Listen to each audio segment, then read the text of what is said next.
Excuse me, you guys are on mute.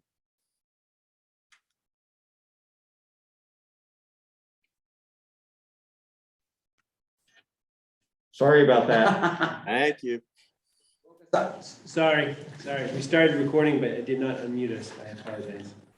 But yeah, we don't really use architects or plans or anything like that. So kind of our drawings and stuff can be hard to understand. Okay. So with this application, help me out again. How far is this from the water? It's 34 feet from the high water mark, I believe. And, we'll still be well above the flood elevation mark.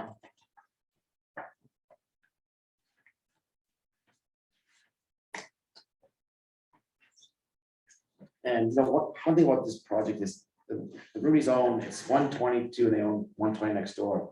Like I said before, 120's been previously updated. It has a nice kitchen and stuff, and they have a lot of family that is actually 7 or 8, I believe. Family has some homes in the area. So, a lot of this is just gonna be, we're actually gonna downsize the kitchen. They like to, put a little kitchenette in the basement.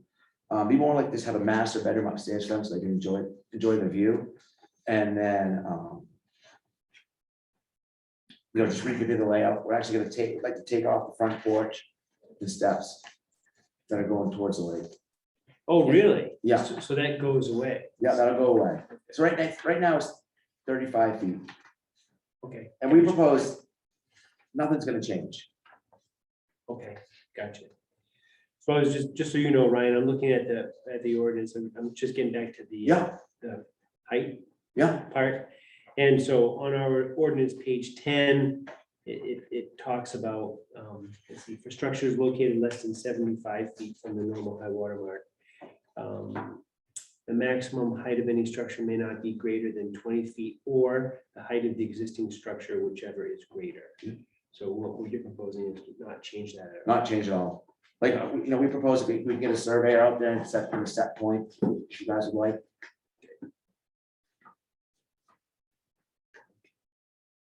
And let's see now.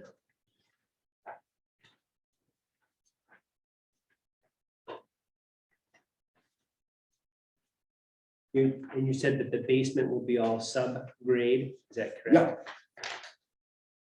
And it will be above the flood elevation point too.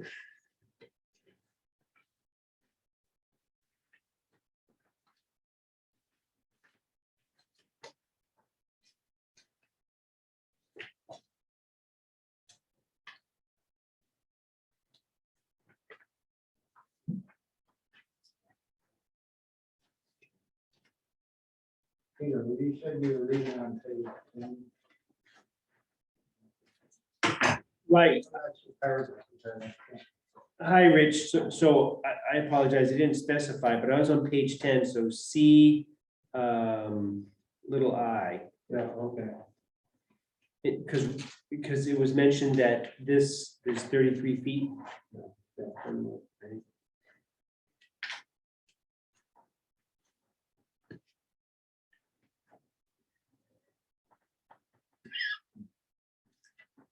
And so it's gonna be more than 20 feet, but no higher than the original structure.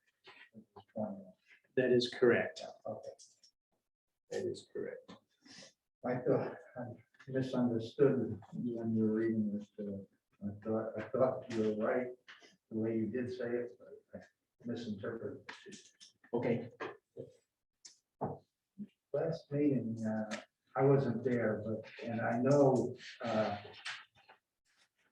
this building is pretty close to the existing driveway. Was there any discussion about whether it could be moved back any, or the fact that it's so close to the driveway, we felt that was perfectly okay?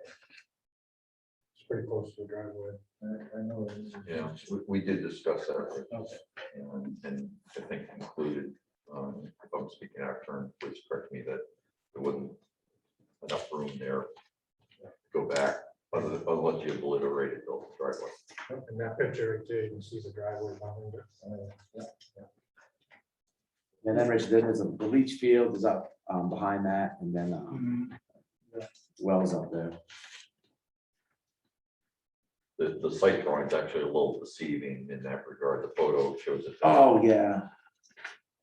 Right, I think last time, I think Ryan, you said that, you know, what you presented wasn't necessarily to scale, but you tried to depict how close they were. This is to scale except the driveway. My apologies. The driveway does touch it. That's okay.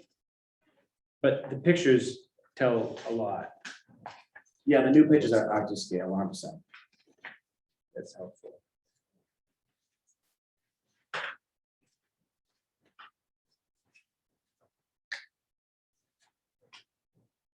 Here, I might be getting ahead of myself a little bit here, but I think before we conclude this, I think would be helpful to, on the original application, since we're mixing and matching, the site plan is the same, but the profile views are different. Yeah. That we void the old profile views so that it's clear which one we're approving. That's a great idea. That way, what we have on town record is relative to what we're approving. Yeah. Yep. So, let's see now, just looking at this. So with the packet that we received, right, from Ryan tonight, each of us, this is representative of the new information that we have. On the original application package, we have some attached drawings and stuff. So are you thinking that there are some things we just evict from the package Or just, you know, have you mark void, Yeah. date and initial, you know, Yeah. it's all the old My original, profile. but why not the scale handle? But not the, yeah, but not the Yeah. overview or Yeah, the I'll take top one of those. view. So I guess I would say then, so George, where I am on the original package, I'm towards the back end, and there are probably 3 different drawings. One says north view, south view, and then east view. Whoops, and then west view. Are those the 4? Yes, So Ryan, would you be willing to do that? Oh, yeah. Just, Yeah. so, okay, so we can do that with these, and I have that here, which is the original one. Yeah, So on those, it's just void your initials. yeah, and then 10 copies to you guys, or just, No, just No, do it just on just this, do it on now. and then what we'll Master. do is attach, main one? yeah, then we'll attach the new one okay. to this. Yeah. The beauty of meeting in person versus on Zoom. It is, thank you. Thank you.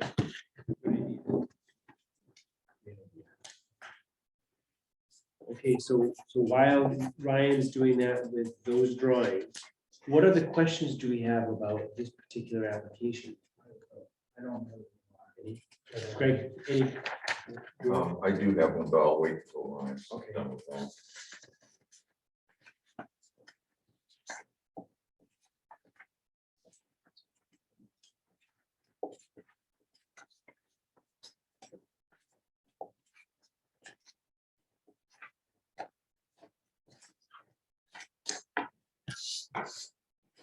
Thank you so much. You might have explained this earlier, and Yeah. I wasn't paying attention, but the landscaping design, that's the last bullet on your Yeah. report. Can you describe that a little bit more? Yeah, so we'll take in, all the aspects, that's gonna promote the drainage, obviously, impervious soil.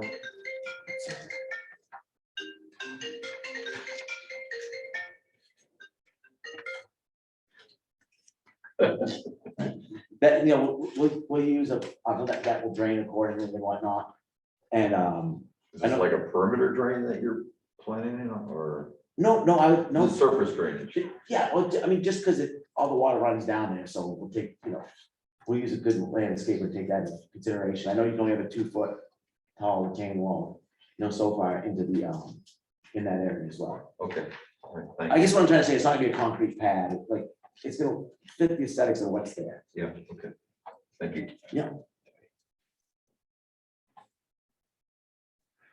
Okay. I didn't get a draw with my skills. And the front porch is coming off. Front porch is coming off, yeah. So it'll have a new face. And basically, it sounds like that means it'd be less non-conforming. If I'm saying that in a way, Yeah. right? That's Yeah. right. It would. It's gonna look a lot better. So having said all those, are there any other questions for Ryan about this? If not, I think we're ready. Are we ready to go to the findings of fact and conclusions of law? I think so. Craig, you feel comfortable with that? Yes. Okay.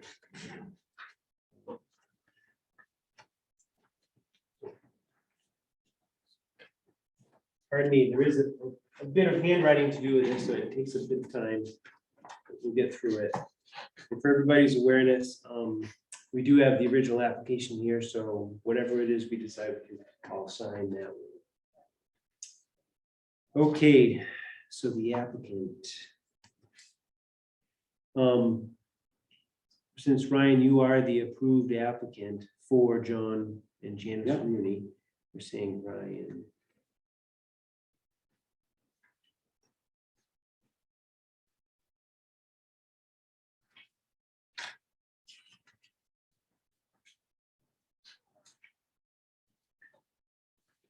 Chet's Meadow. Oh, wait.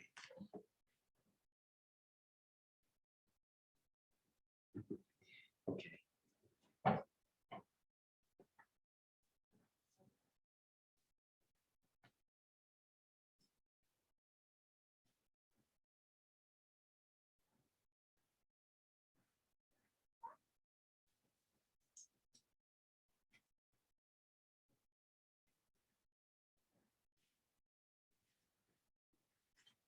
Okay, so the applicant on the first date that this was submitted is 8/5. So the applicant. And what you propose to do is jack and level.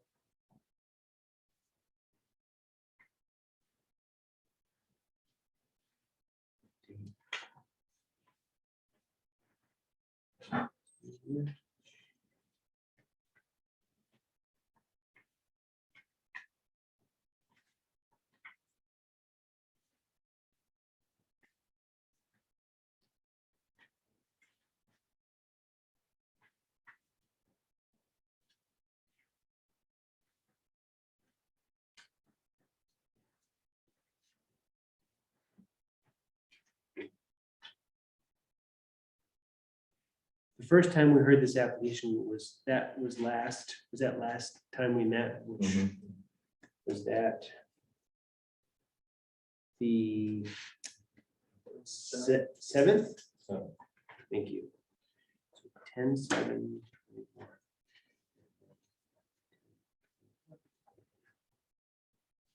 Okay.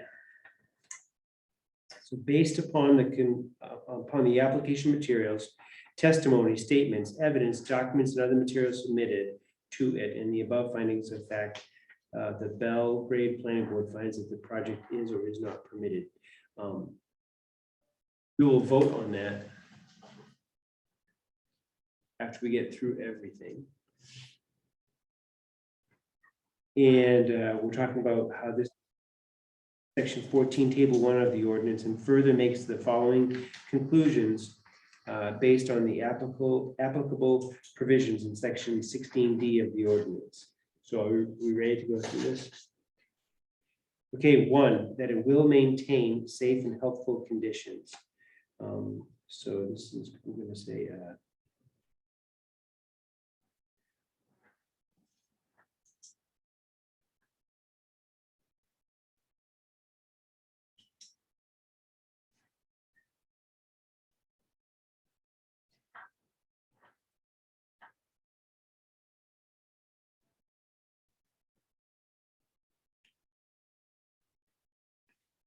so I'm sorry, so by a vote, the board found that the standard was or was not met based on application submissions and materials submitted, so that it was met, so George, we'll do a roll call vote for everybody for each one of these things for people listening.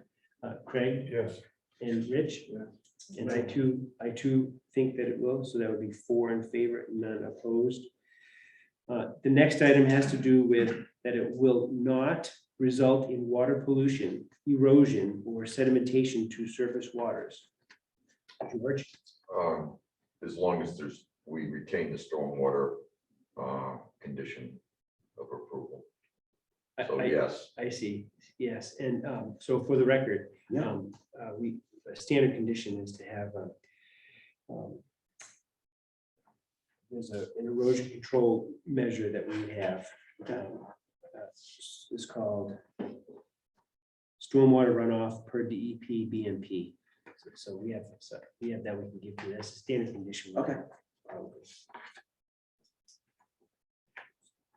So, knowing that's in mind, right, so George? yes. Yes. Craig? Yes. Rich? I too am in favor, so that's 4 in favor, none opposed. And I'm just quickly looking. I don't see Sarah at this point. I think that's Julie that just came on. Okay, I just want to make sure that in case something, but that's right, Sarah wasn't here last time, so she couldn't vote this time. Carl might still be out. Puerto Rico. Yeah, exactly. Number 3, that it will adequately provide for the disposal of all wastewater. So by a vote, the board found this standard was met based on application submissions and materials submitted. So George, Yes, Craig, Yes. Yeah. Rich, and I too am in favor of that. So 4 in favor, none opposed. I'm just putting that. I guess I'm just kind of thinking here, that, could we have in fact called that not applicable? Or do we always go on? Or, Oh, good question. I mean, Yeah. this doesn't involve it changes to this wastewater system. No. Yeah. But anyway. Yeah. We proved it, yes. Yeah. It is possible we could have called it not applicable because nothing was proposed. Well, better be safe, I guess, I'm sorry. Cover Yeah. them all.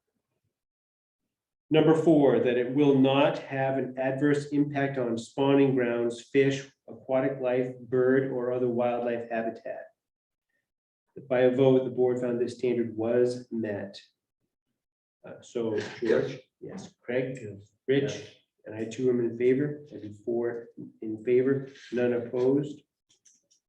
That number 5 will conserve shore cover and visual as well as actual points of access to inland waters. By a vote, the board found this standard was met. So, I would argue this is not applicable. yeah, how do the board members feel? I see nothing in the application that would be relative to Nothing this. changing, no trees being cut, shrubs being removed. Okay, I will say not applicable in this case. 6, that it will protect archaeological and historic resources as designated in the comprehensive plan. Board found that this was met. Same thing. Yeah, I mean, really, because we know that there are only 4 sites in Belgrade that are of this significance, and this is not one. So are we in agreement that it would be not applicable in this case? Of course, when he gets done, it will. Of course, yeah. It will be significant, yeah. Okay, good point. Number 7, I apologize. Now I know where the other 4 sites are. I know, really, right? Some other time you can tell me. We're on a map, I know that, we have it mapped out. Treasure hunt. Yeah. So to avoid problems, or will avoid problems associated with floodplain development and use. yes, George, so you're saying yes? yes, And Craig? Yes. Rich? Yes, and I say yes too. So that's 4 in favor that this was met. 4 in favor, none opposed. And then we have number 8, which has quite a number of things to go through, but we will dutifully go through them. And would the board like to go through them and then just check off what's not, how do we do this? Because we usually vote for them, because there are like 16 of them. Can we vote for them as a whole at the end? I think that's what we've been doing, other than the ones we identify as not applicable, which there will be a number. Right. I think so. So let's try it, okay? And if we get mucked up, then we'll stop. All right. So the first one has to do with minimum lot standards. Because what we're trying to say is that this application as proposed is in conformance with the provisions of section 15 land use standards. So is there anything about this that is touching minimum lot standards? Don't think so, because it's an existing Structure, non-conforming pre-existing lot. Right. He's not planning to do anything to the lot. right? No new structures going on the lot.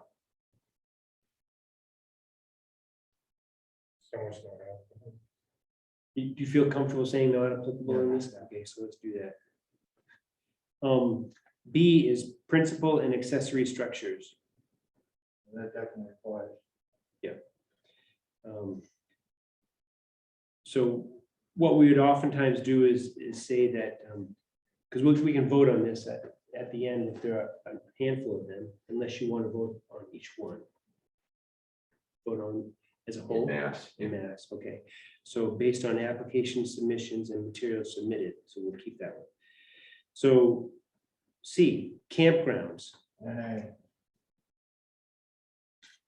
D, individual campsites. E, commercial industrial uses. F, parking areas. G, roads and driveways.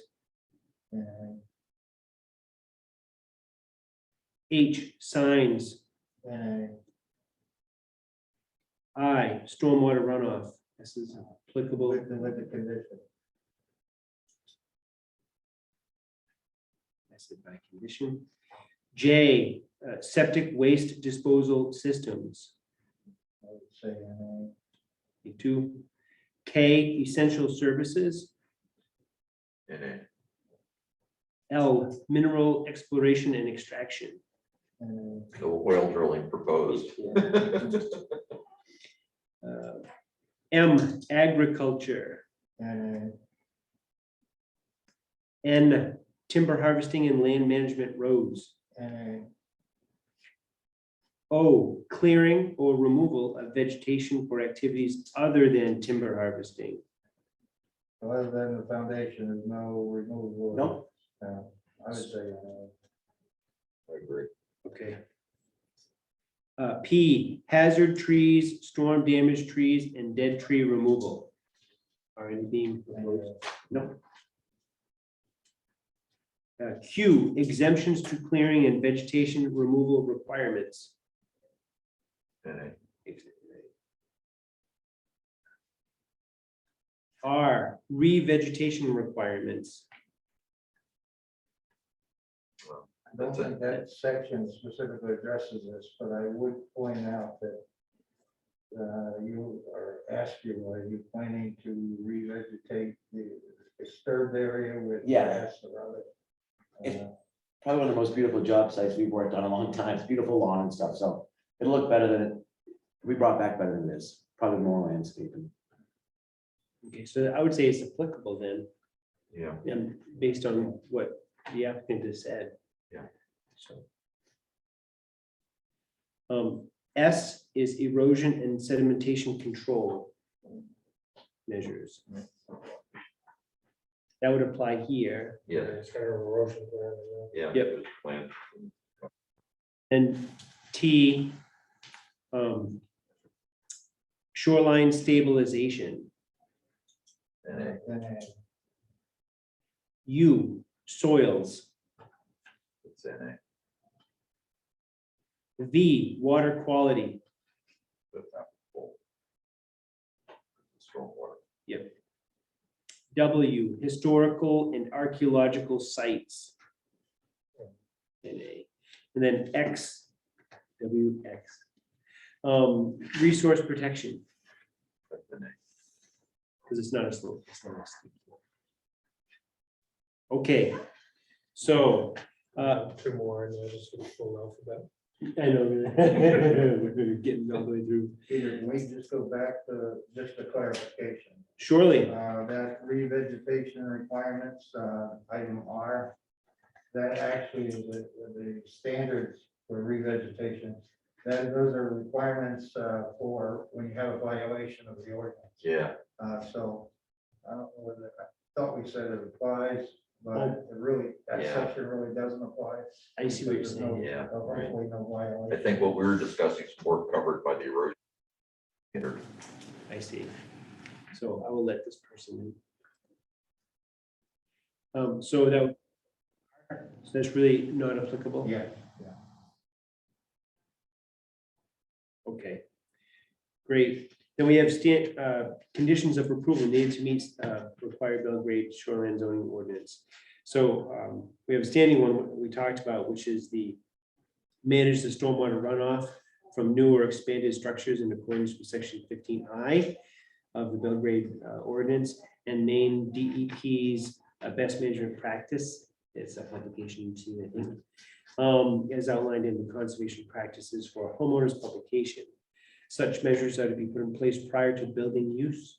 Note, this is a standard condition that applies to all permits unless deemed unnecessary.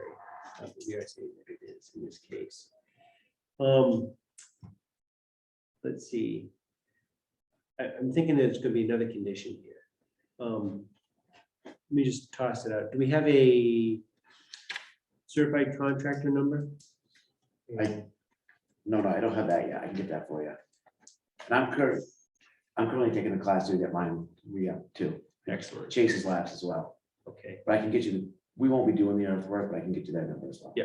Okay, so what I'm thinking is to, and I'll propose is that we get the, as a condition on this. Yep. That the town receives that information before Before, anything happens. Before. Yeah. So is that okay? Put that in there. So I'm gonna say, Ryan, since we don't have a code enforcement officer, you can just email that. Perfect. So I got to laugh. I just realized that drawing we were talking about, Gary's like, that's not the scale. I'm like, Gary, I used my ruler on that thing. I did it. I checked like 5 times. He's just chuckling. I think he wanted me to figure out himself because he never told me what it was, and it was the driveway wasn't touching the house. I even like went to the driveway. Hopefully he's laughing right now. I hope so.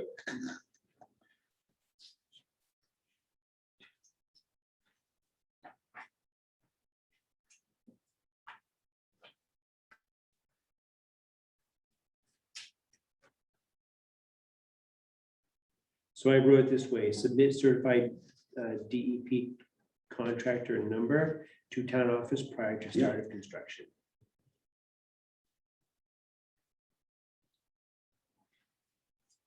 Are there any other conditions that we need to consider?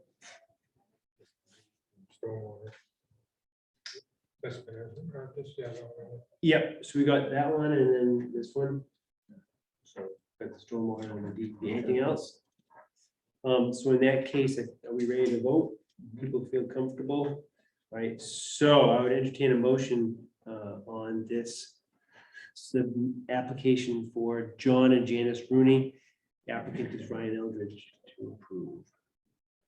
I'll make a motion that we approve the application for Rooney with the condition that the DEP certified contractor number is supplied to us before construction start to the town office of code officer.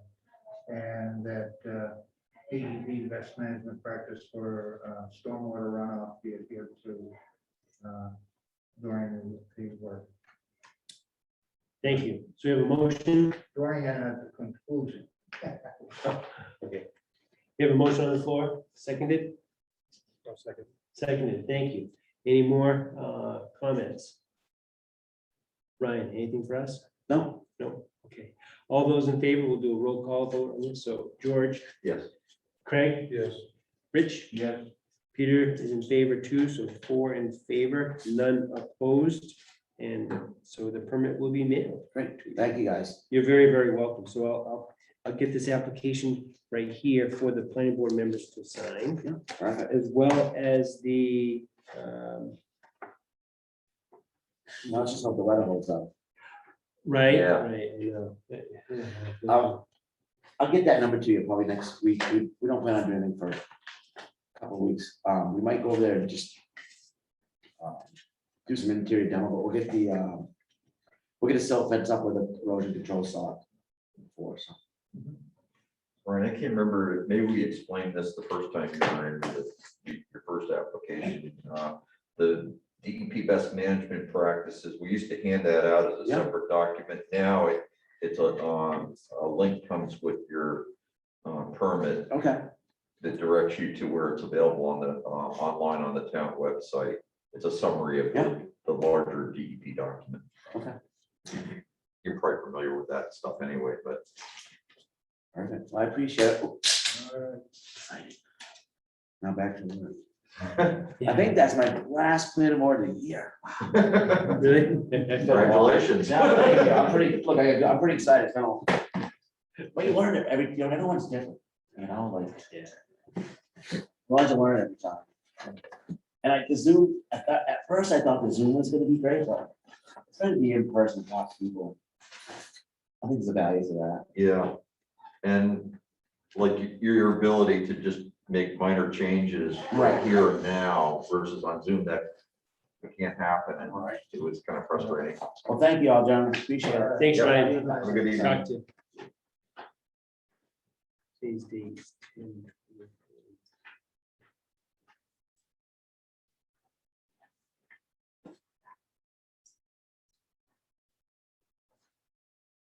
If you don't mind, what I'm gonna do, so here is the building permit part with the conditions, and here's the original application.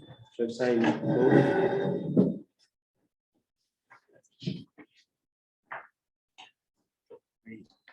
And let's see, sort of put these things all together. Thank you. Unplug it.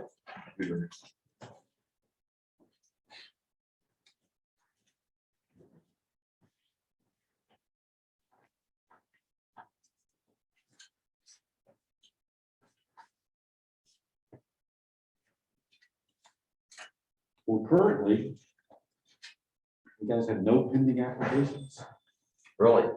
having approved that. Yay. Never thought we'd see the day. I know.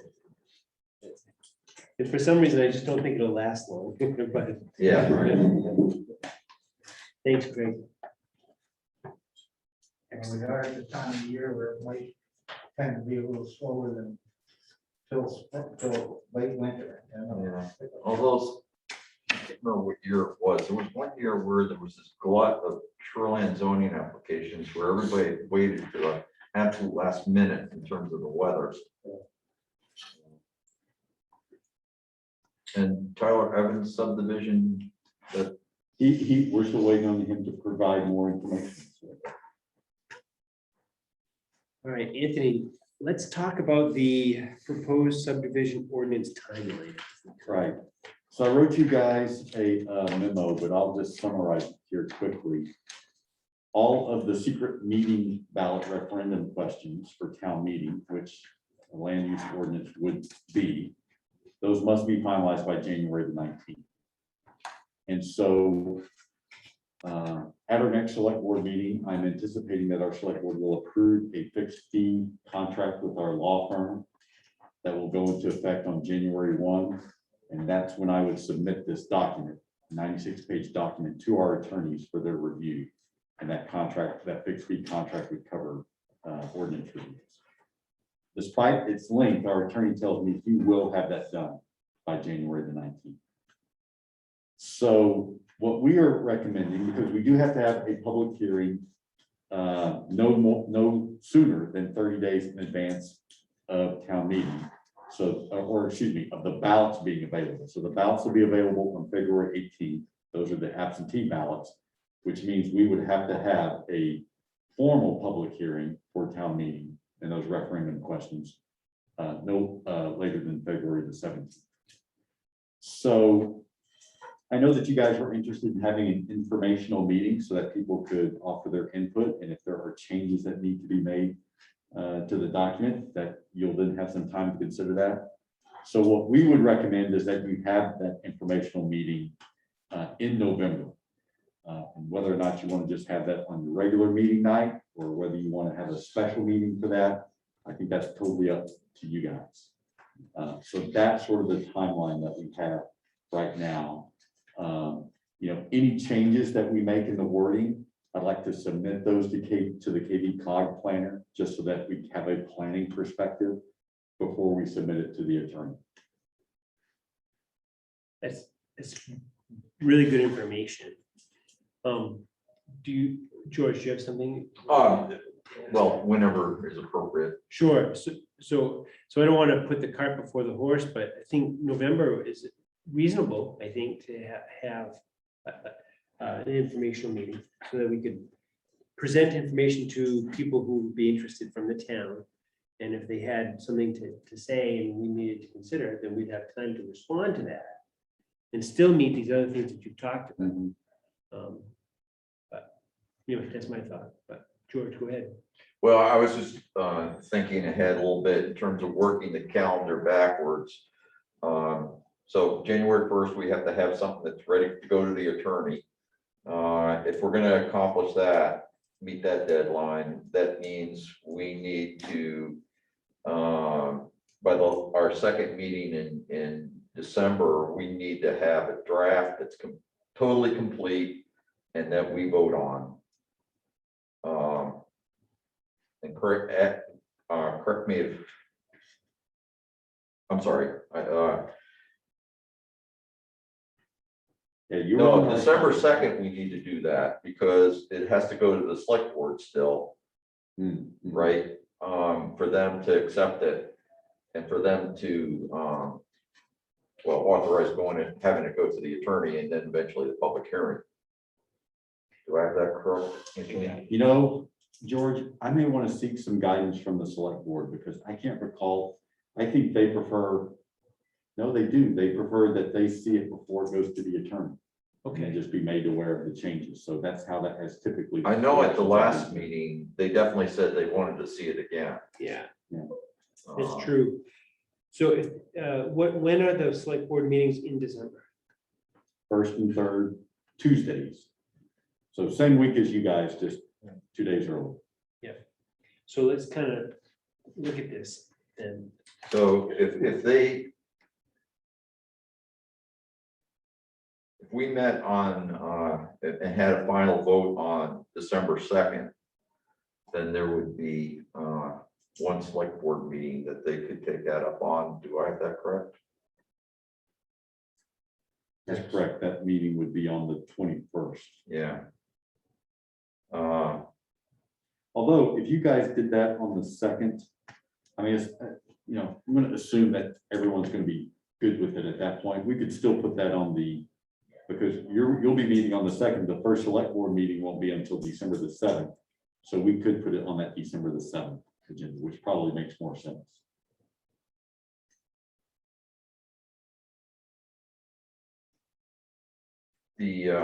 On that December 2nd, part and parcel of that needs to be that any changes in language that result from the public informational meeting has to be voted on at that meeting as well, of course. Right. So that, if we hold a public informational meeting on November 4th or the 18th. What if we did this, George? So what if your first meeting in November, you had your informational meeting? Yeah, that's what I was kind of backing up into. Yeah. And then your second meeting in November, you incorporate whatever you hear from that meeting into the ordinance. Then your first meeting in December, you vote on the ordinance. Yeah, I think that's going to be necessary, and hope no hiccups. I was a little reluctant to jump to that conclusion only because there's a certain amount of work for the town office to get the notices out and all that kind of thing. I do think that we should hold it as part of a regular meeting, so there's already going to be a notice, an agenda, and all that. Right. But I think since it's a public informational meeting, I think we need to be a little bit more out front and in terms of notifying interested parties that so that we and if stand a chance of getting some people in the room. Yeah, and if everyone wants to send me people that you might recommend that we send those notices to? I Yeah, mean, I know a couple of them, but I'm sure you guys know others that. yeah. No, I have some thoughts. Actually, I can just list them off now just to get others' feedback, but I'll send these to you as Okay, well. yeah. But obviously Hammond Lumber, they're always the elephant in the room, but the realtors, Tyler Evans, of course, Mhm. The Seven Lakes Alliance, Mhm.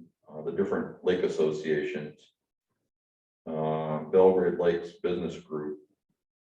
And then within the town, I think it would be appropriate for the appeals board and the Lakes Committee to, Oh, okay, of course, and the select board. yeah, So those were my thoughts. That to me is like the usual cast of characters. It is. We want to have eyes on this, yeah. you know. And we'll be proactive about promoting it on our website, on our Facebook page, just to help try to get the word out. Okay, thank you. So, And we've already, and by the way, we've already got the working document posted on the website Right. with a friendly URL to that, so that it's easy to enter it and get straight to it. So we'll be promoting that, phone up on this and bring your input. So okay, what about the changes that we just made? Are they in that document yet? 'cause we had three, right? And Yeah, that's what I don't know, Craig. I don't think so, No. because we had this discussion about how would they get made? I mean, who's gonna do the word processing? Yeah. And so we should probably talk about that So we now. had three changes: the size of a minor subdivision, Mhm, and excluding the mother lot on the subdivision, minor subdivision, mhm. fire ponds and monuments. Yeah. Those three changes, they have to be printed into our, has to be added, changed into what we have existing right now Mhm.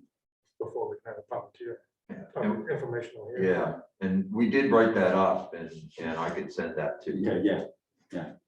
And so what I'll do is just cut and paste it into Okay, the document. Well, I mean, is this gonna fall on your shoulders, any future changes too? Don't worry about that. Okay, I mean, this is a priority. well, I just wonder if one of us had to do it, that's. No, well, I mean, I'm cognizant of the fact that you guys are volunteers. My public service, I do get paid for, so. but thank you very much. So I'll email what we discussed last time. Great, thank you, George. And hopefully it will be relatively easy to receive that information and then, Yeah. copy and paste it in for whoever is designated that. So I did see an email. I should have probably responded to about asking about the 2 acres. They're asking about the minor subdivision that Ellen responded to. Mm. So In terms of the notifications we talked about, I know George mentioned Hammond Lumber and Tyler Evans. Are there other people? We don't get that many subdivisions, but clearly, if we know of people who are, I'd say, may have subdivisions in the future or does that. I mean, I only mentioned those because they're the only ones I know of, but maybe Craig, you know some or. I don't know about this guy across the street, the white farmhouse there. I don't know anything about him. I don't know who that is. And I don't think that's that's their plan based on what they've told the people in Pinehurst.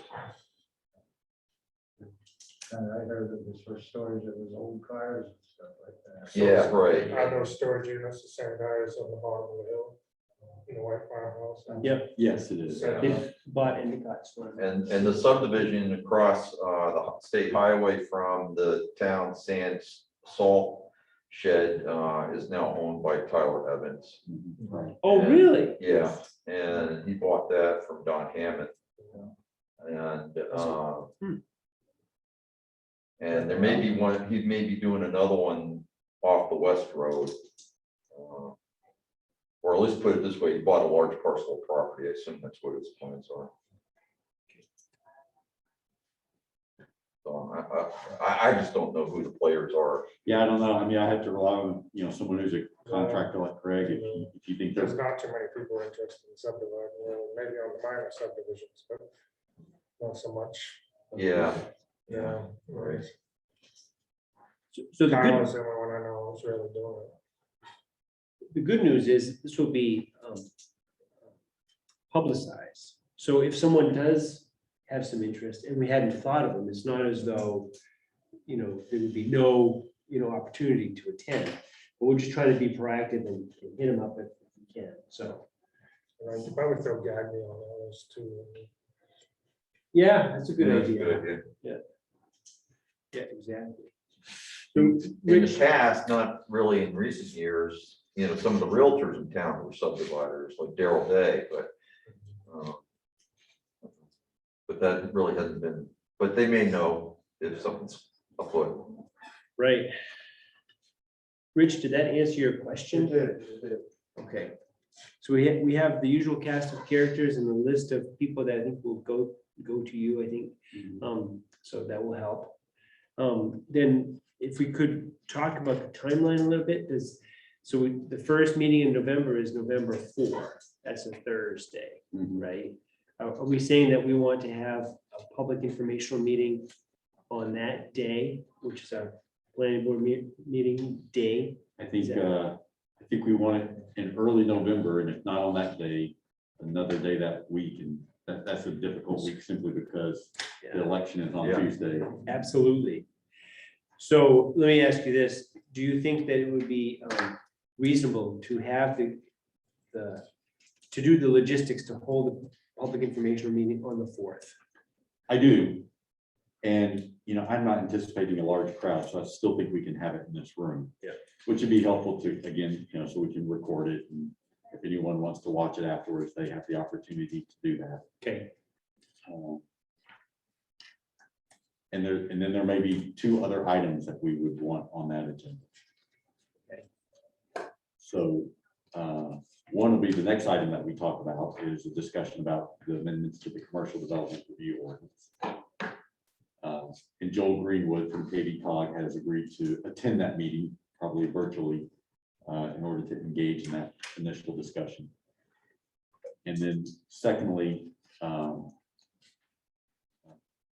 so the owner of All Seasons Tree Service has asked to come speak with you guys about the commercial permitting of his expansion. okay, And there's been some question as to whether or not the ordinance would pertain to him. And I do have some legal clarity from the Maine Municipal Association that what is happening there is, as Rich said, what is happening there does not qualify as forest management activities, which would be exempted from the ordinance. Forest management activities are what happens on the woodlot, not on a separate piece of property. gotcha. Very clear in my mind. So So Peter, just, I mentioned this in my email, but I'm going to recuse myself from that discussion as well as if I should submit an application, I'm going to recuse myself from that too, because I'm in a butter and I want to be able to protect my own interests. Understood. Yeah. Okay, so if is it All Seasons?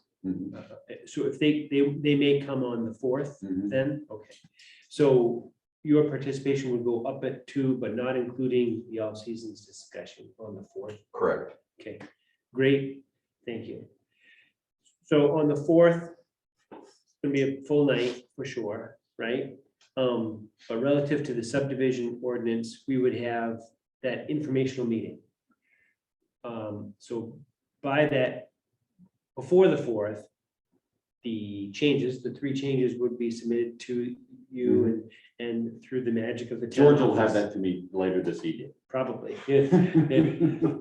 And through the workings of the town, we'll get that edited and we'll publicize it and all that stuff. So then people could attend the informational meeting on the. And you know what we'll do is when we reach out directly to those, now obviously the size of the document, it may be too large to attach to an email, but we will at least provide the link to it so that people can go directly to it, those most likely interested parties.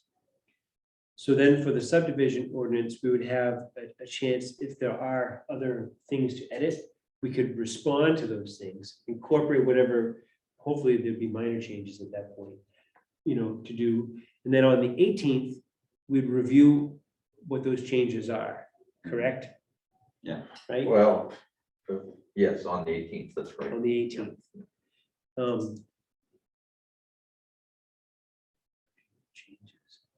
Because by December 2nd, which is the next meeting, right? Next scheduled meeting, Mhm. normally scheduled meeting, we would want to have the opportunity to vote on a final. Mhm. And then we'll take it to the select board on December the 7th. I have a question, and I'm not trying to get wound around the axle. If there are minor tweaks, not substantive, minor, Mhm. that occur as a result of the informational meeting on the 4th, and then we review those changes, is there a need to have another informational meeting about minor changes made? No, I don't think so, Peter. I think what would happen is we would tell the participants of the November 4th meeting, we're gonna come back on November the 18th, review the changes that have been discussed here tonight. We welcome your participation in that meeting. And then we publicize and say, okay, on the 2nd, we're gonna have what we think is the final, well, it will be the final, and that's our intention is to vote on that at that time, on that date. Which then, if that goes successfully by this timeline, we will have it in line to go back to the select persons for a final, for their review. Mhm. Then we'll be all set to take Christmas off, right? Or something. Get this to the, in a state where we could then present it to the lawyers after we turn into the new year, Right. because of the things you talked about. Yes. And then, so we've got the January 1st and January 19th things, then things flow from there. Yeah. Does that make sense? I didn't realize, geez, November, that's like right around the corner. It's, 10 days from now. Next meeting. 9, yeah. 10 days from now. Yeah, The question I have is informational meeting. Do we need to get together to discuss or how this is gonna be presented? Or is it, here's the document, tell us what you think? So you may recall, Rich, Charles Tellman from Katie Todd wrote sort of an overview of it, just a one-page Yeah. executive summary. I think that would be a good thing to include in the packet, distribute at the meeting. Well, we can send that as part of the, what we send out with the link. And that can be sort of our overview. Mhm. And then, at the meeting, if you guys want to say anything particular about the ordinance, I think that would be appropriate, and then open it up for questions, comments, input. I mean, people will have the opportunity to review it in advance if they're so inclined, if they're sufficiently interested. Puts a little bit more burden on them than us doing a longer presentation ourselves, but that's okay. Yeah, it is. But that's a good point. I was thinking about the executive summary part too, because I knew that Charles had done something and it would be most helpful to be able to utilize that, Mhm. I think. So we want to make sure that the executive summary from Charles is going to be included for the package for the 4th of November. As a logistical matter, maybe on the agenda, we should just set aside an hour for that, so that it doesn't just wander off all over the landscape, because those things can sometimes. That's a good idea. It's a great idea. Kind of time box it. Yeah, and so everybody gets their 5 minutes, and then if there's time left over, then fine, but, Yeah. and then we can conduct the other business that we have, since this is a regular meeting. Right. Because as Anthony mentioned, there will be some other business to attend to. And if that, because I think there were some examples of some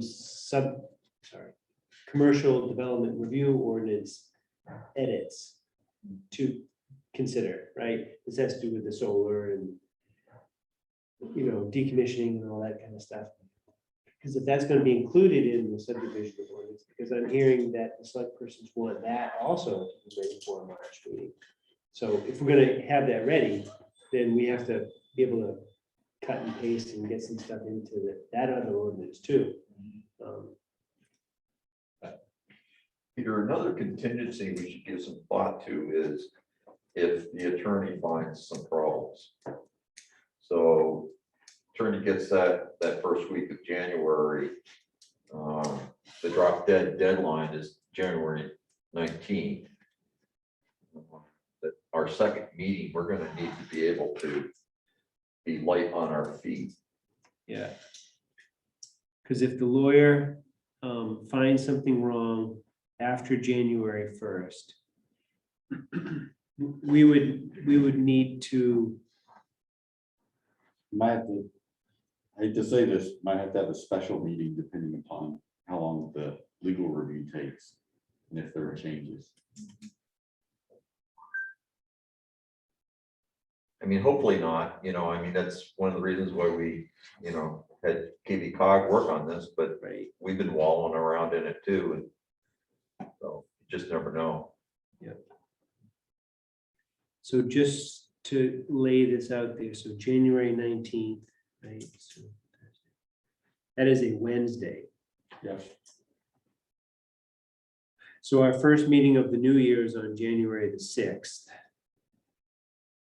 Chances are he would not, well, if the lawyer has a review done by the 5th, I'd be shocked, Yeah, no, that wouldn't be fair anyway. right? And Lord knows if we have it by the 13th, I guess it's possible.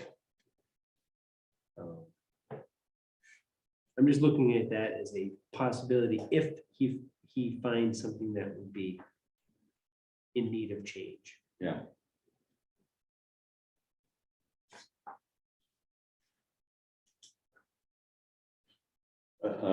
You know, the other option, if that should occur, Peter, is that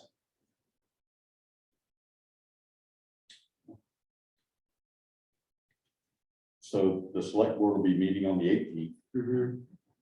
Select board should make that decision, and you guys could weigh in on whatever changes that the attorney might recommend at that meeting.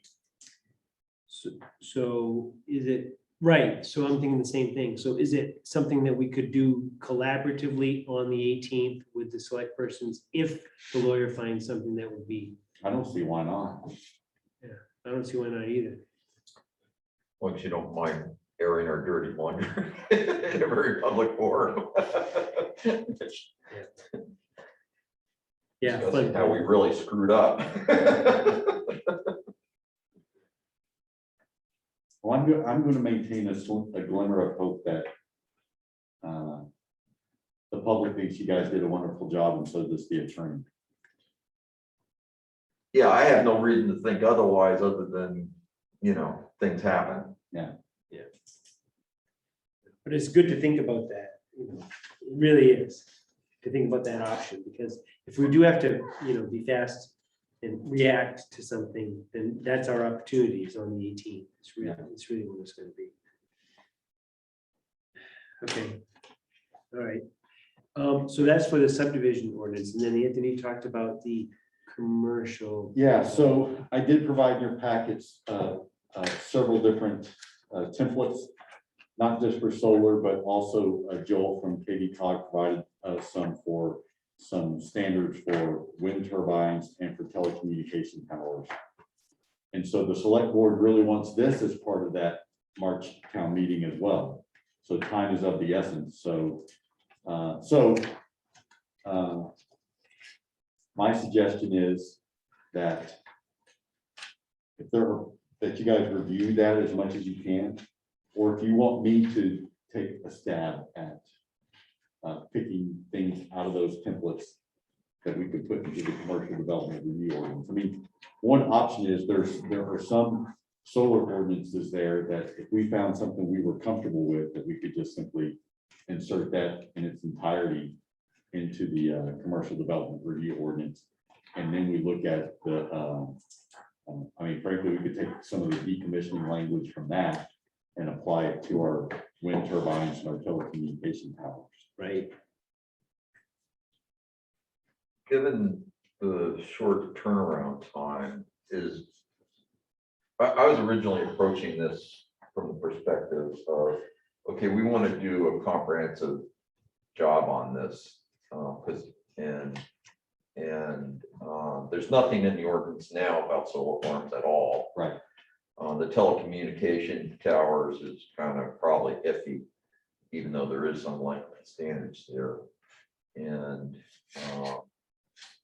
the wind power likewise, there's probably some deficiencies there. Or rather than taking a comprehensive approach, do we just want to deal with decommissioning? I think we're gonna have to do that, George. Just decommissioning now and go back? Because like, for example, I think for solar farms, there should be siting. There should be places where solar farms don't go. And so there should be some siting criteria, among other things. So, but that means a more comprehensive approach, you know, or view of the issue. I'm questioning whether we have the time and the luxury to do that at this point in time. Yeah, well, all I can tell you is at the last select board meeting, the select board said they didn't want to extend the moratorium. Yeah. So I think we got to have some sort of solar provisions in the ordinance. And yeah, so if we just go with the decommissioning, then it's probably the other stuff's not even gonna get added into there for years and years and years. Well, and I think when George is talking about the decommissioning, he's, and correct me if I'm wrong, but are you talking about the decommissioning? I mean, we have some solar ordinances there that we could include into our commercial development review ordinance. But then we could take the decommissioning language from one of those solar ordinances and put that in the sections related to wind turbines and telecommunications towers. Right. Am I? Yes. Okay. Yeah. So we're dealing just with that one issue Right. and not a more comprehensive regulation of solar farms, for example, which, Is that the idea? Yeah, that's what I'm saying. It'll be years down the road before we do it. That's why if we don't do it now, then, you know, I mean, if we just, Yeah, but essentially, Craig, I mean, we're working on the same timeline for that as we are to get the subdivision ordinance stuff done. so we do it half-assed. Well, unless you guys can convince the select board that, you know, to extend it one more time for another 6 months.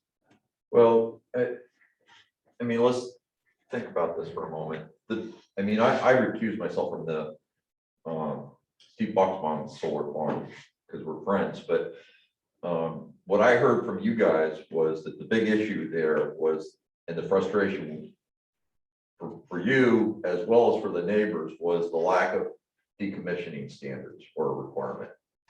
Now, Steve Bucksbaum is going beyond the ordinance by coming up with a decommissioning plan, but partly because it's now state law. Right, exactly.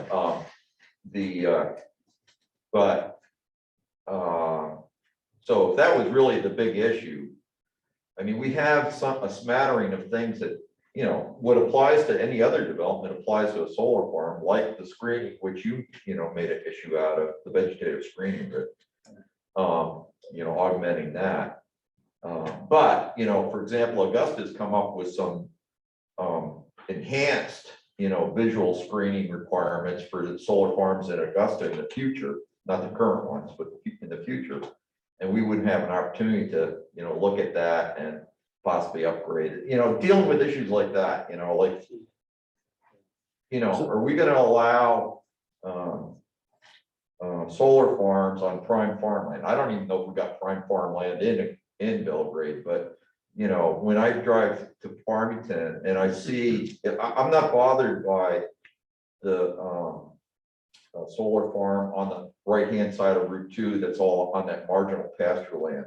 What bothers me is the fact that those beautiful alluvial soils along the Sandy River, some of that is covered by solar. That should be retained in agriculture.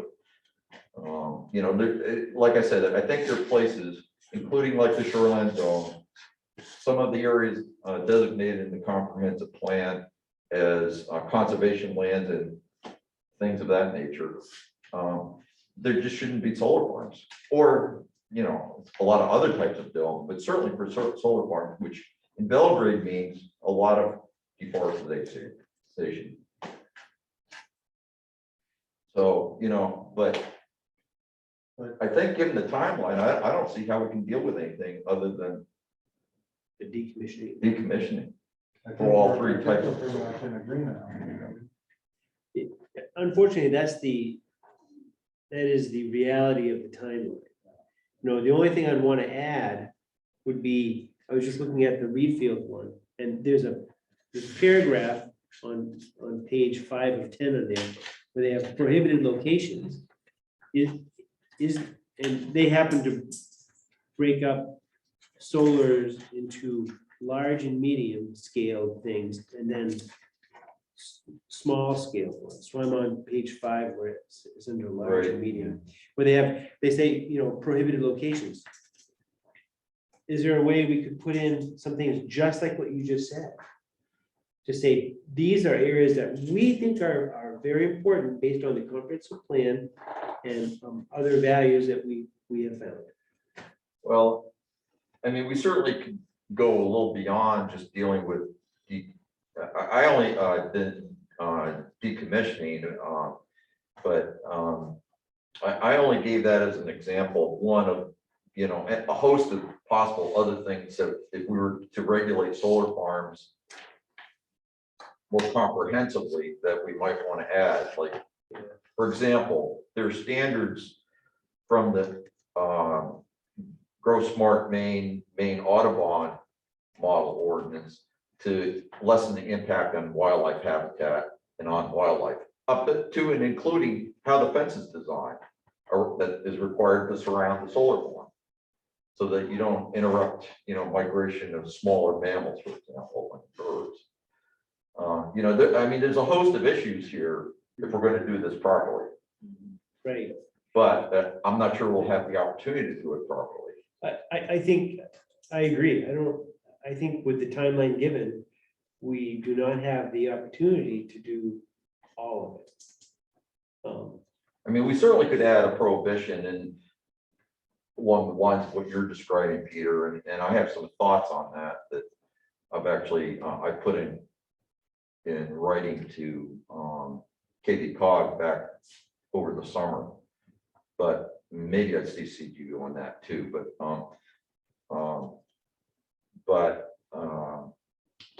that has the dual purpose of keeping it out of places that's not appropriate and encouraging it, that kind of development. I don't think we should, as a town planning board, want to be throwing up roadblocks that prevents any solar development in Belgrade at all, but encourages it to go to places where it's most appropriate, particularly from my personal perspective, lands that are impaired, abandoned gravel pits, the town landfill, you know, Yeah. places that are where the groundwater is contaminated, that where the land is not very suitable for other types of development. Rooftop, you know, I think Hammond, you know, I personally could care less if Hammond Lumber wants to put solar on every rooftop in their building complex. As far as I'm concerned, that's a great use for all that wasted space. As long as they don't light it all night long. Well, Yeah. only people from Sydney could see it, Rick, so I don't care about them. I hear you, yeah. I guess one of my thoughts are, going back to, do we just deal with decommissioning this time or try to add in things?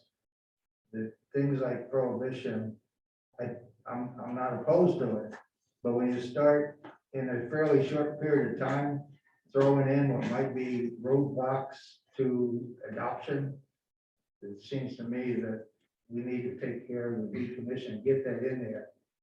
Then propose these things that could be controversial about, Well, and oh, you're not gonna put that, it goes around, town's taking all the land or stopping it from yeah, going all over it. I would tend to agree with you, Rich, because like citing criteria go hand in hand with design criteria. Some of those, some things can be mitigated through design and construction standards, some can't. Like for example, the visual impact, some of that can be mitigated with, I think what Augusta, if I understand correctly, just from what I read in the newspaper, they're actually requiring earthen berms with plantings on the sides and on the top. Yeah. So, that's gonna help with flatter sites, a site like the one in Farmington where it's up a hillside away from the road, it's not gonna help with that. That's always gonna be quite visual, that's gonna be right in your face whenever you drive by, but certainly the one that's being built on Route 27, the one out on Route 3, it would, if they had that kind of a standard, it would help considerably with that. So I guess I tend to agree with you that if we're going to do anything, I think maybe we should focus only on decommissioning it at the moment and take the more comprehensive approach, because they interplay, they intersect, and I think it'll be important to tell the select persons about what we're accomplishing when we do this, and what work is left to do, right? right, what's Because realistic. I think Craig's point about doing this in a less than complete version right now presents a bunch of risks, for the town. And quite frankly, I think a lot of people could be very upset if they realized how it could go without having further more comprehensive look at how to regulate these things. Yeah, I mean, I kind of share Craig's concerns, because political winds always can change directions pretty quick. But I just don't see a lot of choice here. There's some realities here that might be helpful to pass along. So I've had some discussions with Steve Foxbaum, mostly to pick his brain, because I really know nothing about solar farms. I really don't. And in terms of what's reality, and because I was heading down the path of, once I realized that any solar farm of any size in Belgrade would involve a lot of land clearing of forest vegetation, you're minimizing to a certain extent the reduction in carbon, because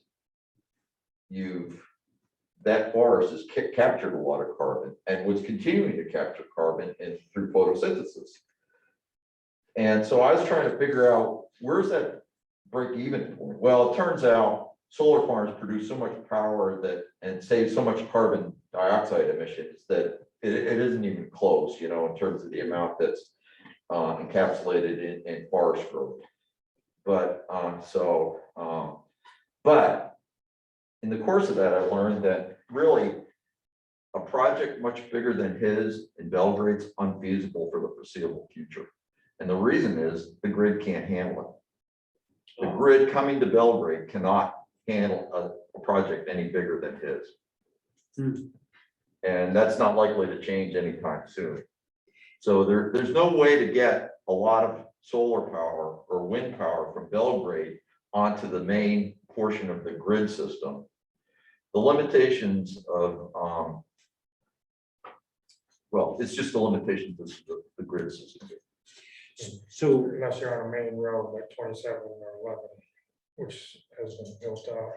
And am I correct? Is that what Chimbro's doing now, is coming down through Whitehaven lumber for his solar So Oh, if geez, you- I don't know, Craig. I honestly don't. This is, the information I just passed on is at least 6 months old. Mhm. So maybe something's changed, but at that point in time, where that new facility is proposed or is being under construction right now on Route 27 was the extent of the high voltage delivery system. I see. Jim Rosenthal doing something, and I thought they were working on the road behind Hammond number. And I figured they were probably going up to the solar farm, because that needs to be all upgraded Yeah, right. before. I don't know. I don't know that one way or the other.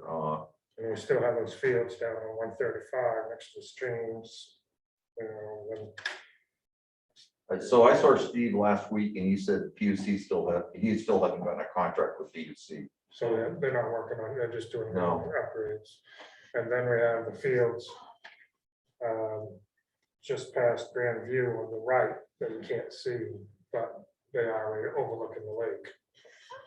You know, we don't want solar fields overlooking the lake, at least I Right, would prefer not. right. You know, that's just my concerns. And then Yeah. behind your house, that's all farmland all the way to Route 8. Yeah, yeah. You know. Really. You could be looking at You know, so I had a question about capacity, and maybe we don't know this answer, but so a large facility that you're talking about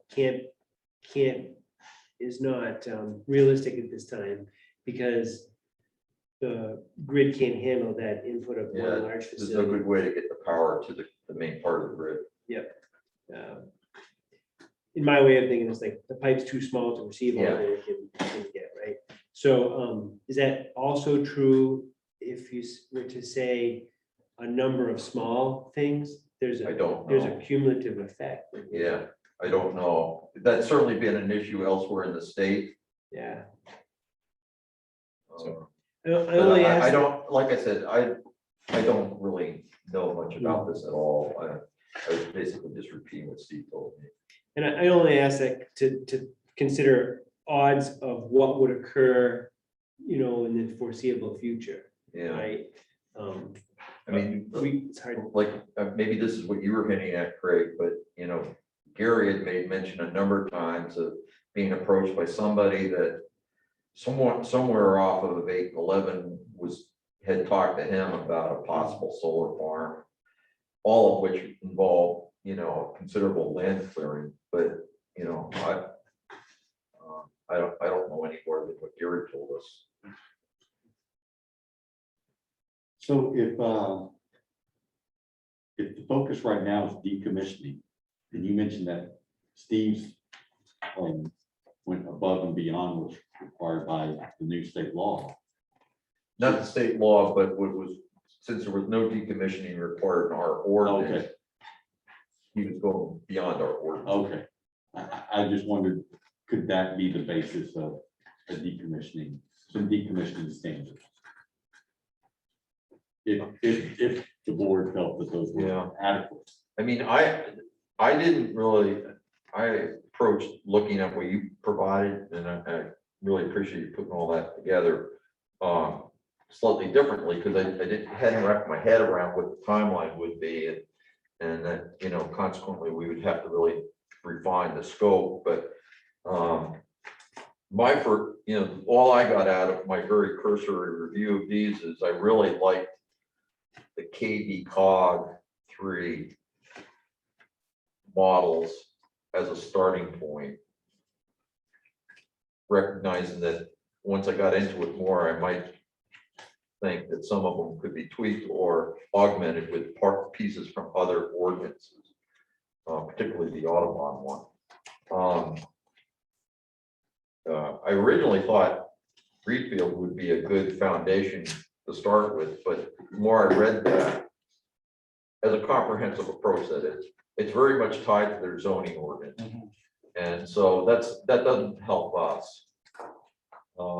But yeah, if we're gonna just, I mean, I think there's probably good decommissioning language in a number of these, including the KV cog that we could, if we're gonna just do that, we just set up a small section and at the back, you know, one of those appendices or the commercial development review ordinance for solar farm decommissioning, add the same language of telecommunications and the same language of wind power or something similar. And then I think we need to make a commitment to ourselves to, you know, we're never going to be out of the ordinance building business. And, you know, start afresh with a more comprehensive approach next year. So Refield's decommissioning plan is 1 page long. So it fit on that page. It did. What page is that, Craig? It's page 4 and it goes on to page 5. Okay. So it goes from A to I. And that's it. And then it moves on to section 7, standard of approval. I did like Richmond's decommissioning plan, but I haven't read these others, so I'll take the time to read them before the next meeting. But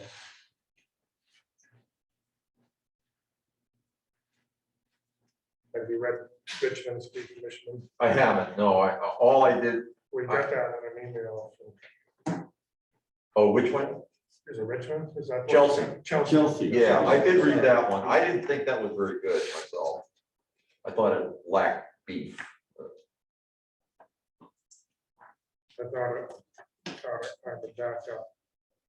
You know, the money that had to go into a certain spot to be Yeah, there. I mean, I mean, Are you talking about the decommissioning part only or the whole ordinance? well, Then we're not talking about the whole ordinance, Okay, so all right. just the I decommission. didn't know whether you thought the Chelsea ordinance was a good ordinance versus good for decommissioning. I don't think it was that bad, but I didn't have anything to judge it against. To be completely honest, some of this legal stuff is in my head. I mean, one of the keys, Same. I think, in terms of decommissioning requirements is having a solid financial assurance mechanism so that we're sure that, you know, 25 years down the road, the company has the money to do it. Mhm. Because that's, you know, in a different realm. For example, the closure of industrial landfills in the state, that's been a miserable failure. And the state every time's gotten stuck with the environmental liability, you know, for all these paper mill landfills. So is that like a bond or? It talks about establishment of an escrow account. Escrow account? This one is- Yeah, And which one are you looking at? The Chelsea The one Chelsea, and that's what I was, on Yeah. page 3. in KV cog, they're talking about a performance bond, a surety bond, a letter of credit, which is what was the problem at the state level. Yeah, and Those are- Chelsea's ordinance has that too. It has the escrow account, performance bond, and a letter of credit. Yeah. Those letter of credits tend to be not worth the paper they're written on 25 years down the road. Well, this is an irrevocable letter of credit. Does that, Oh, well, that might be something different that I. don't know yeah, it says about. an irrevocable letter of credit from a bank or other lending institution shall indicate that funds have been set aside for the removal of the array facility and may not be used for any other project or loan. Yeah, no, that's an improvement over what's in the state solid waste regulations. And I do think that, you know, if the planning board said, listen, we only have time to address decommissioning, and that's a critical issue, so we're gonna get that knocked down. Yeah. We'll just have the same decommissioning language and have it apply to all 3 types of developments. And then, but with the intention of going back and, you know, coming up with something more substantive when it comes to siting and design. Well, and again, you know, if indeed I'm reading this correctly, where all of you and the folks in the neighborhood there of Steve Bucksbaum's proposal. You know, decommissioning really seemed to be the big issue. If that's indeed the case, then the moratorium could go away while we deal with the other issues. Well, I think it's gonna have to, because the select board doesn't have an appetite to extend it. Yeah. Well, I guess I can understand it. I mean, it's been it can't be a way of life. Right. It's supposed to be an extraordinary measure. Yeah. Legally it could, but practically it shouldn't. I've got to read these ordinances a little closer and everything, but in the ordinances, is there any addressing the issue of what time, at what point are you considered no longer in operation and you've got to do your decommissioning? You know, sometimes you see situation where I'll just throw out something. I got 100 solar panels out there, and I want to not have to bother with decommissioning, but only 20 of them work anymore. You know, what point is it? You say you need to do decommissioning of these 20 or 80. And, you know, one of those, it's kind of similar to analysis in a way of the junkyard. This isn't a junkyard, these are My treasures. toys. I believe Chelsea's had something like that. Yeah, it says if the system does not function for 12 months. Yeah. So if it has Greenfield, ceased, it's if it 180 ceases to days. operate for a year. But that's a good point, and maybe we want to, you know, beat that up a little bit, you know, so it's more Yeah. enforceable. You know, what point is it not considered in operation? Yeah, right, that's, yeah, the games could be played with that.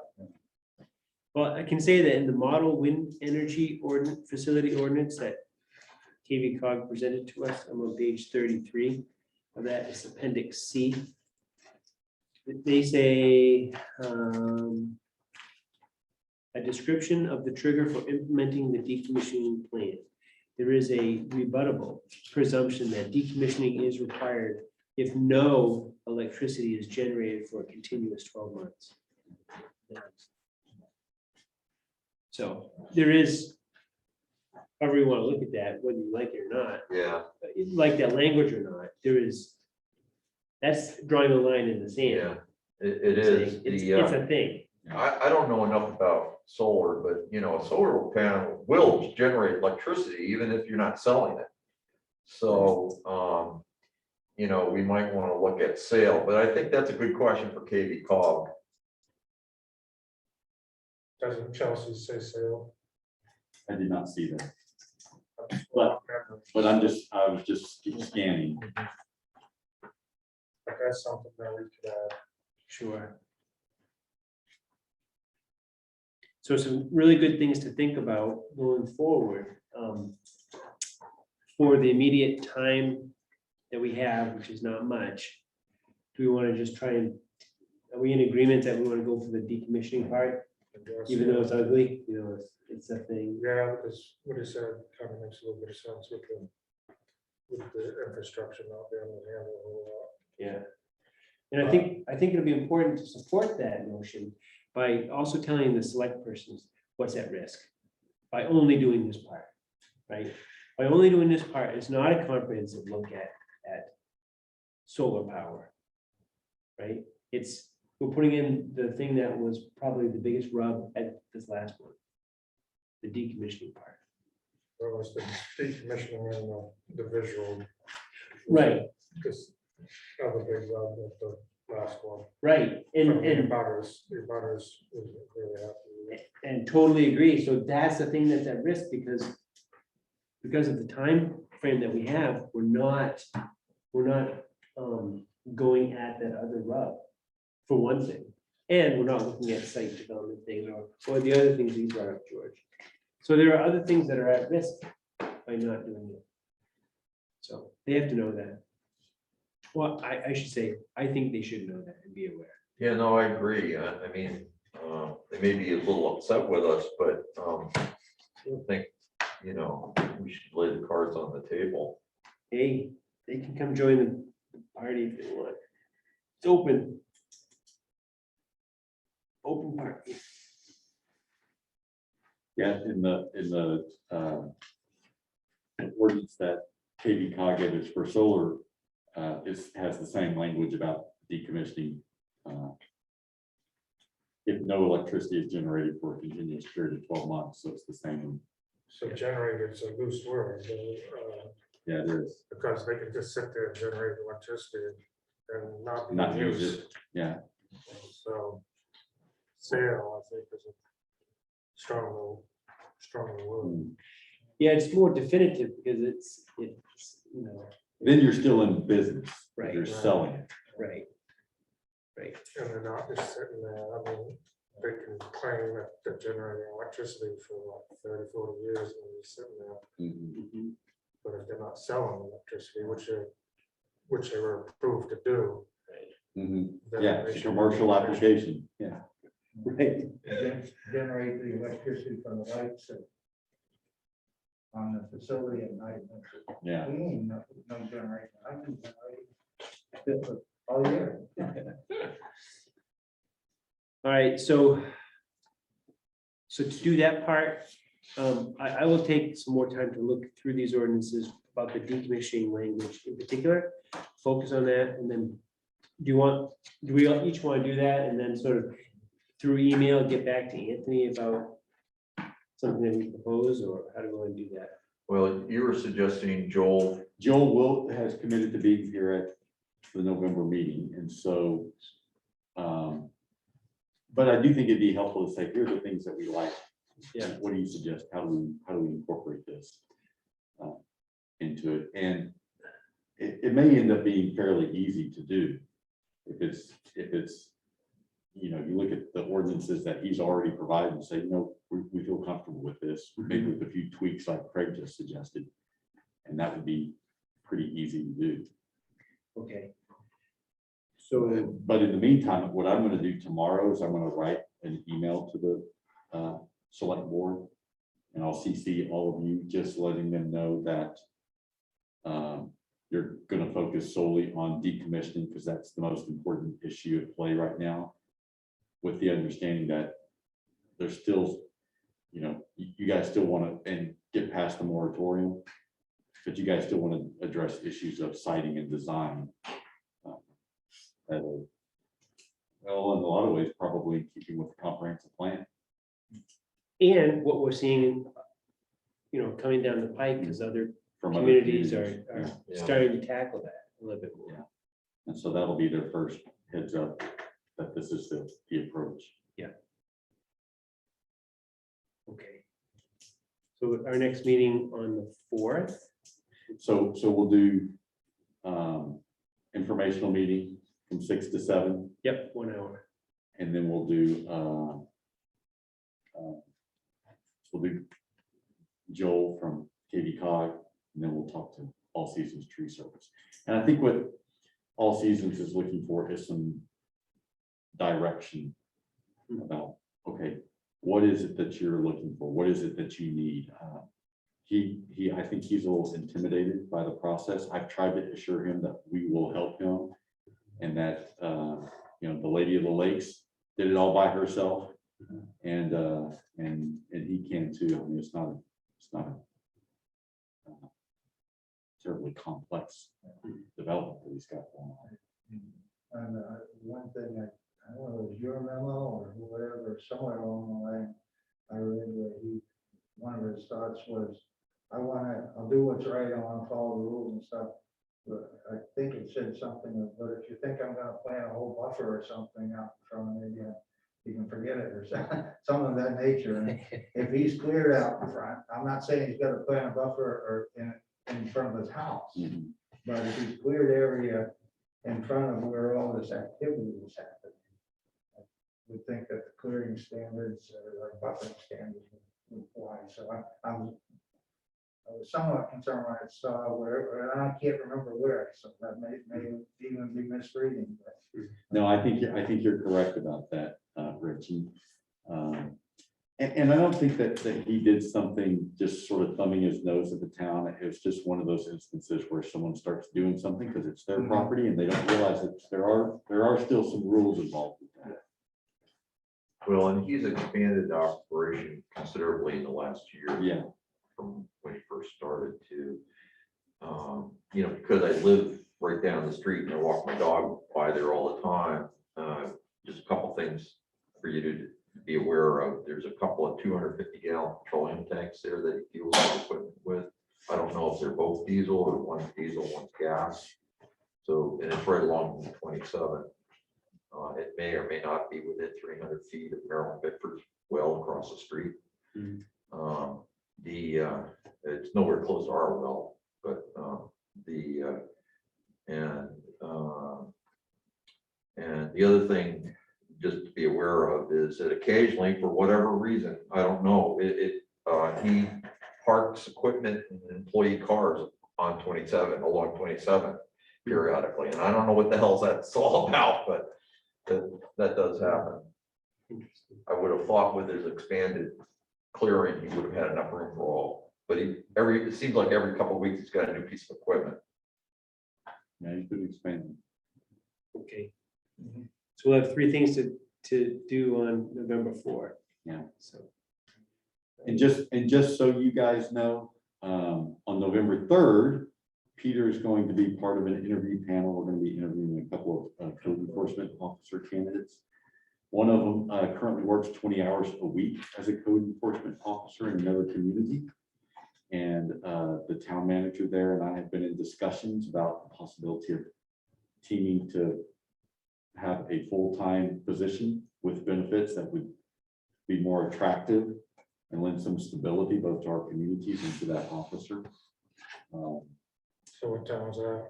Well, I don't want to say publicly yet because it's still in the works. Once we're offline, Craig, I'll tell you. But I'm feeling pretty good about that possibility. Yeah, so November 3rd, we'll have the two candidates, right, at 6 and 7 and go through those interviews. Yeah. So, And hopefully we can get something consummated pretty quickly after that. all right. So did that cover our agenda for this evening? Minutes. Oh, minutes, yeah. Can I ask one more thing before we go to minutes? Sure. Back a week ago or so, there was a letter from, and I'm not sure if it was a Mr. Minor or a Mrs. Minor, asking about our subdivision ordinance and interpretation, I think, of the three lots used to be 200,000 square feet, up to whether that included the mother lot. And I think the answer is no, but I didn't know if anybody ever. I didn't chime in, I was going to, that was Mary Vogel's email that I was just talking about. Yeah. Yes, it was Mrs. Meyer. I didn't know if anybody got back to him, other than you need, I think you said you need stuff to. I'm not sure if she said that. I can find it. It's just a thing flapping in the breeze over here, because of getting him or her figured out. Because she referred back to the draft that we have online right now, which isn't correct. Yeah, okay, yeah, that makes it, good point. So, I can chime in on that. Okay. Thanks, Craig. So Rich, did that help answer your question? It does, I know that we haven't gotten back to him yet, but then again, you say you were gonna. Yeah, I'll do it in the morning. To make sure that she gets back to him or something. Okay, So does everybody have the minutes from October 7th? It's in the package near the end. Thank you, Anthony, for providing that.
Any comments or edits needed for the minutes? I got a couple.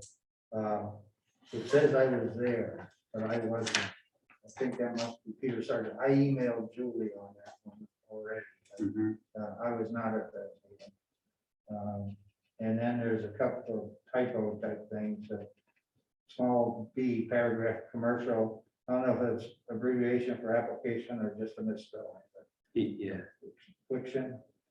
Yeah. And then in the same paragraph, the bottom line, motion by Craig Alexander to approve allocation. I think that's application.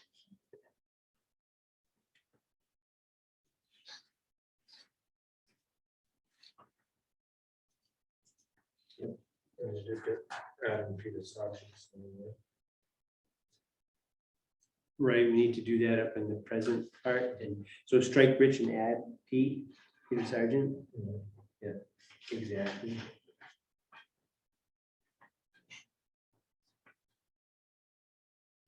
Anything else for anybody? On page 2 of the September 16th, third line down at the top, rather than would not, it should read could not.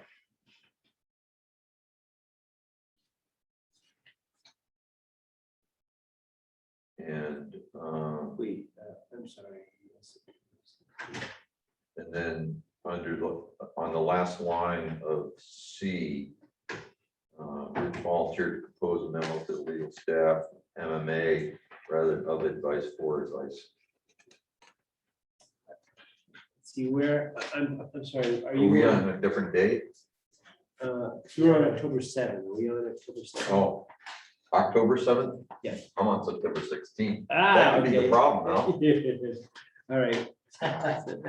I was looking for it. I'm thinking.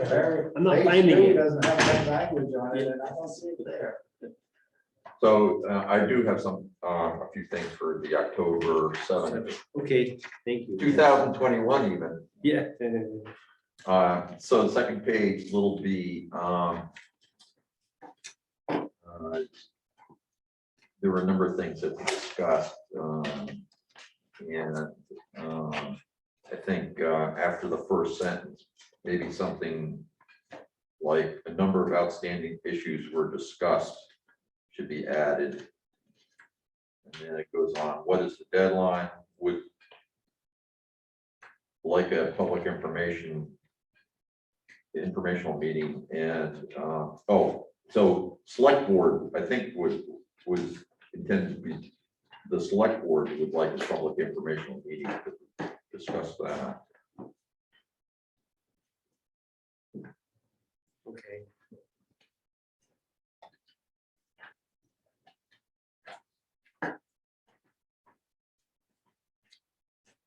The, is that it, George? Yeah, So I had a question for everybody. When we had the public hearing, so I'm on page 1, old business, A, public hearing, and B, commercial application. The public hearing part, was there anything else we need to put in there? Or it's pretty, I know it's kind of thin. well, the only thing I was wondering whether it should be specified is the one comment from an abutter was in favor. That was by email. Nobody attended that public hearing. So maybe that should say one email comment. Okay. I like that idea. Then I was curious if we need to, because we talked a little bit, I don't want to say at length, but about the handicap parking topic. Do you remember? Yeah, but we did that more under B, under the commercial, because it's the way Julie set this up is it was sort of like the public hearing and then the board's own discussion of the merits of the application. Yeah. And you're right, that's also pretty scanty, and maybe that would be a place that add some language about resolving the, issue about parking for handicap parking. I think it's worth it to include something simple, at least, to say the board discussed with the applicant the topic of including a handicap space. That's like, that would be a sentence, right? And then, is it appropriate then to say, after consideration, the applicant agreed to an acceptable location of that handicap parking spot? Would that be an okay way to say it? Or if you just want one sentence, the location of the handicap parking lot, parking space,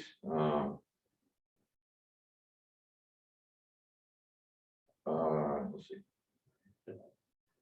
was discussed at length and resulted in a resolution. I can certainly live with that, because